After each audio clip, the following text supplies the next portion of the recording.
মাঝখানে গিয়ে এই তিনটা জায়গা ব্যতীত সব জায়গায় আল্লাহর নাম নেওয়া যাবে না, বলা যাবে না, তার হুকুম মানা যাবে না, তার বিধান দিয়ে সমাজ চলতে পারবে না। এমনটি কিতাব আল্লাহ রাব্বুল আলামিন তো আমাদের দেন নাই, ঠিক না বলেন? দেন নাই। মনে করুন এই পৃথিবীর মধ্যে আমরা যখন আসছি, আমাদেরকে এমন কিছু জিনিস আল্লাহ দেন নাই যে এই জিনিসটার জন্য ভারতের কাছে যাওয়া লাগবে, আমেরিকায় যাওয়া লাগবে, অমুক জায়গায় যাওয়া লাগবে, অমুক ব্যক্তির ধর্মে দেওয়া লাগবে। এমনকি আল্লাহ রাখছেন? বলেন, রাখে নাই। পরিপূর্ণ করে দিয়ে আল্লাহ কেন বললেন ইকরা, আগে পড়ো আমার নাম দিয়ে শুরু করবে কেন?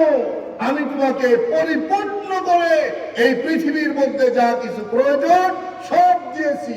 সুবহানাল্লাহ, কোনোটা বাদ রাখি নাই। মনে করুন এই যে এখন আপনারা গাজরের ভুঁই নিরাচ্ছেন, সবজিগুলা নিরাচ্ছেন, বিভিন্ন কিছু নিরানোর জন্য লেবার নেন, লোক নেন। লোক আসলো মনে করুন আপনার বাড়িতে কাজে, ওই লেবার যেই তরকারি খায়